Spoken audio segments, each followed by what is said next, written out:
Hey, welcome back to another video where we're taking a look at yet another Old World Almanac. And this one here, despite its name suggesting that it's going to be about the Tomb King specifically, this is actually the big announcement of everything we're getting to kick off the Old World that hasn't already been shown off. So, yeah, let's get right into it and we'll see the core boxes, which are going to be how you get into the old world if you don't have an army, or at least this is going to be the best way to do it, because each of these come with their own sizable army and the rules. So if you don't have anything to play with, this is where you want to start, I think, either with Bretonia or the Tomb Kings. The other reason you might want to start with these guys is despite the fact that many of the models included in these boxes are older, these are the two armies that are going to be getting updated models and new models in the near future. And we've already seen a lot of Bretonnians, from the Pegasus Lord and the Foot Knights to all those damsels and whatnot heroes. And the Tomb Kings are no different. We're going to get the new character and dragon model. And then later on in this article, we'll see a couple of other new things.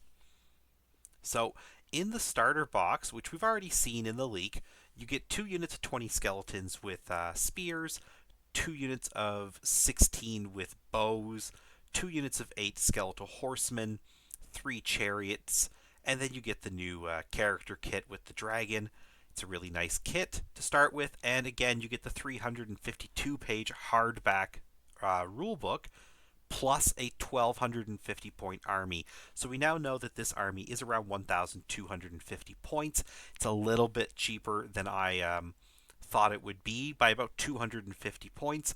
That tells me some of the stuff included is probably a bit cheaper than it was in 8th edition, but skeletons do tend to be throwaway units. Even though you can re-summon them, resurrect them throughout the battle, or at least that's how it's been for skeletal armies, they aren't very great, so seeing them a bit cheaper to fit in something cool like this dragon is okay. Otherwise, yeah, it's a cool starter set. I think I said this before when I talked about the rumor. You basically won't need any more skeletons for the time being. Maybe one more box of the basic, depending how unit sizes turn out to work. But this is a really good start for your infantry. All the horsemen you need.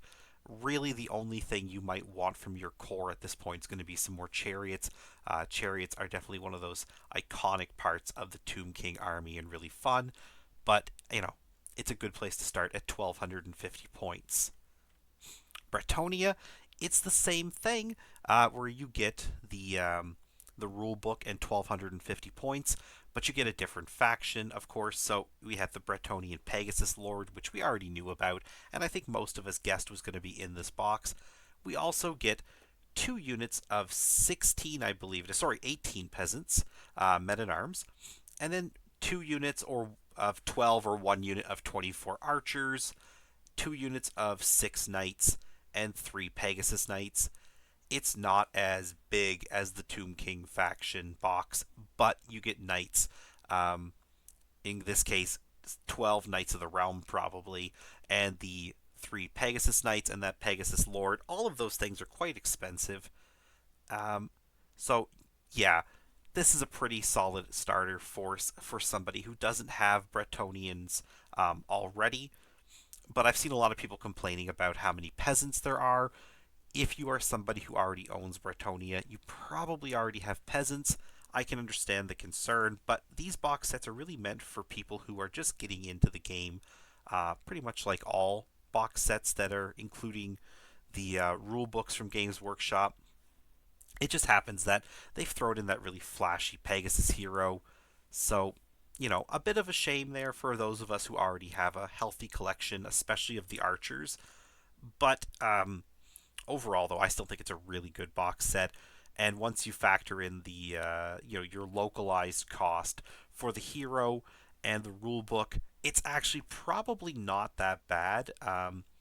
Just to have the extra peasants for really not that bad of a price when you think about how expensive used peasants have been for the past few years. Same with the knights. Even if you already have a bunch of knights of the realm, honestly, I don't see a problem having a few more, unless again you have a massive army. But in that case, there you're probably somebody who should just get the rule book anyways.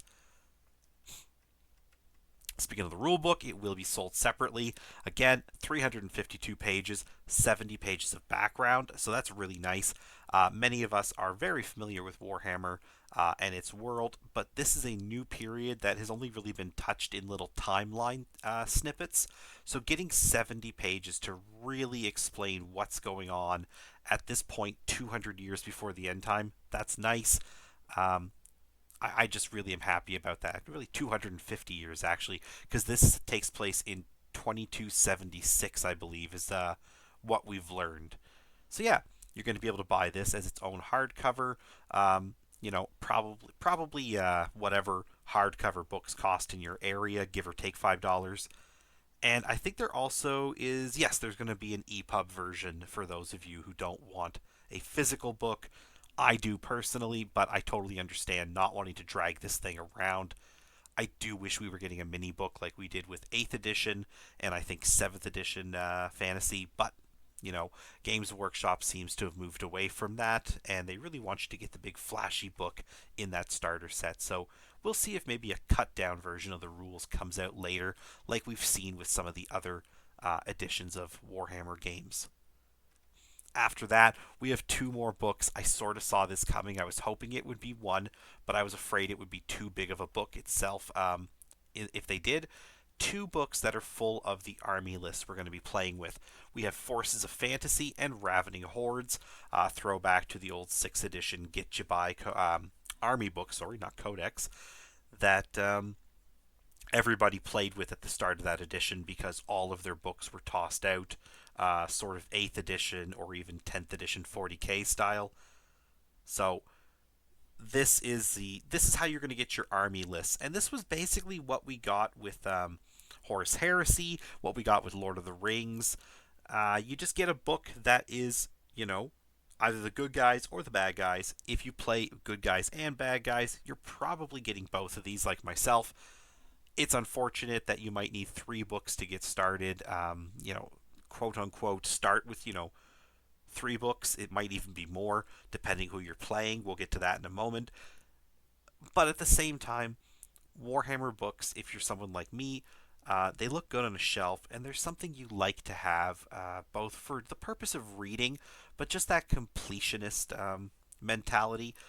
Warhammer books are one of the few things I do tend to collect just to have all of them.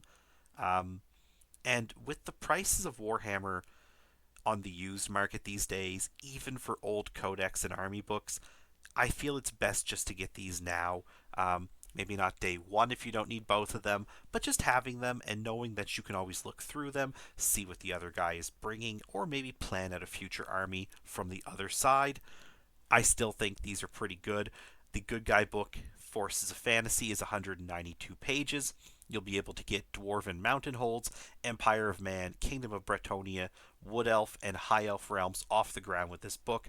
It's also going to be an EPUB, just like the hardcover and just like Ravening Hordes, which is 160 pages if you want to play Orcs and Goblins, Warriors of Chaos, Beastmen, or Tomb Kings. Um, they're not technically evil guys. Everybody will point out about Tomb Kings, but they're also not good guys, so I don't see a problem with them being in there. Um, yeah, anyways, this is how you're going to get your army lists, or at least your basic ones. There are going to also be arcane journals. These are much smaller softcover books, and they're going to tell you how to play these armies, specifically Bretonia and Khemri at launch, in ways that are different from the basic Ravening or Forces of Fantasy books. And yeah, it's reminiscent of 6th edition army books, which had secondary and tertiary, extra lists basically in the backs of the books, or with General's Compendium books, which gave you alternative ways to play these armies. That's what we're getting here. So you're going to get like more history of those armies, heraldry, maps, special characters. I don't know if that's unique to these because it doesn't seem like they're mentioned up here. You basically get your Grand Army composition list, and I remember from the Bretonnian list, I didn't see any special characters on there that I remember. You just get your special rules, magic items, and unique spells. This is where you get, apparently, Um, the special characters like Cetra, and the Fey Enchantress, probably the Green Knight. These are going to basically make your army a little more, special. And yeah, there's more stuff in here like magic items, spells. I don't know if that means that there's even more on top of what's in the core army list books. But even still, if it just sort of brings it into one place, that's fine. Also, you get a historical scenario and thematic armies of infamy, which lets you basically play your army in a different way. So Bretonia could have like the exiled armies, which are like knights that have lost their honor and they live off in like the border princes, and the Tomb Kings. It's probably something like Army of the King or whatever. I don't know if they've brought that up anywhere. And yeah, these are hopefully not going to be too expensive. I'm guessing about $30 to $40 Canadian. I really hope I'm not wrong on that one and it's even more. But these ones here are basically going to be the new army books that we get for the time being, at least with this edition. Maybe in edition 2 if we get there. Um, we'll get actual proper army books. But right now, this is what we're going to get to expand the stuff in the core army books that we see above. Now, Khemri's also going to get some new armies added for the Tomb Kings here. And first off, we have Nakaf, who is the emissary of Cetra. Basically, this guy just sort of shows up and tells everybody that Cetra is coming. He has a flail made out of the gilded, so gold-covered skulls of conquered kings, and he has this big scroll covered in scarabs. He's got your, sort of stereotypical go-to giant mummy mouth that we've been seeing since like the Mummy movies back in the 90s and early 2000s. And yeah, this guy is really cool looking. Probably Forge World. I don't think it says here, but I'm going to go with Forge World because that's where all the Bretonnian characters are.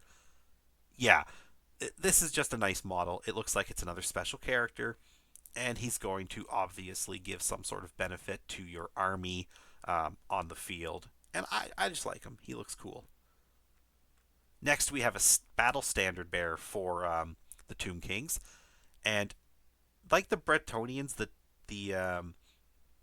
Tomb Kings have sort of a special thing with their battle standard. They called them like an icon back in the day. Um, this is just a cool new one. So yeah, I like this guy a lot. Again, I really like the new stuff for the Bretonnians and the Tomb Kings. I'm really happy with what it looks like. He's just like again a cool mummy dude with a big banner, but he looks cool. And then we get a Tomb Swarm update. So Tomb Swarms are um, basically a bunch of beetles and snakes and junk from across the desert that are moving together under magical will to go attack the enemy. And these ones here are just a little more like fancy looking than what we used to have, because this is something that they can sort of get away with sculpting and producing now that they couldn't do 20 years ago. So they're really nice. Skeletons and everything sort of like mixed in with the beetles and other whatever's in there. Um, I think they're cool. Swarms, if you don't know really what they are, it's just basically any unit made up of models that aren't, your stereotypical soldiers. They're just little tiny things that come together, whether it's like orc and goblin snotlings or skaven rat packs, or in this case, beetles. They're just little things that really aren't that strong until there's a lot of them. Hence, they form a swarm. Very cool to see an updated swarm already. And I'm looking forward to seeing some more swarms for some of the other armies like orcs and Skaven in the future. And yeah, necromancy and all that is something they mention here. And they say that basically we're getting the two factions to start with, and there's going to be 9 others coming from the world, or coming to the world of legend, and the other 7 armies um, are going to be released as PDFs in due course. I don't know what that means. I was hoping for day one. I'm starting to get a feeling that this is being rushed, and I'll get to that soon. I'm not going to talk about it right here because it's like a whole separate video, I think. But basically, I think they're sort of in a rush to get this out, and it's maybe we're going to get this quicker than I was thinking. Anyways, That's really the main things this article covers. It's not really about Khemri so much as what we're getting at the start, with just a good dash of new Khemri models at the bottom, just to sort of make it feel like it's their article. Anyways, if you have any thoughts or comments about what we're getting day one so far between this article and the Bretonnian stuff, let me know in the comments. If anything here looks like something you're going to buy, what are you getting? Why are you picking that up? Me personally, I'm kind of on the fence about a starter box. I don't know yet because I do have a pretty good sized Bretonnian list, or army, I mean, and I'm not super interested in Tomb Kings at the moment, but I'm definitely going to have to pick up both of the books, maybe all four of the books, um, to cover the armies I play, and I'm definitely going to be getting some Bretonians. Basically, I'm really happy with everything I'm seeing as usual. Um, it's coming a little faster than I was hoping. Seems like it might be very close to Christmas, which is an expensive time of year to start a new army or even just start a new edition of a game, but we'll see. Anyways, thank you so much for watching and following along, and everybody have yourselves a great day.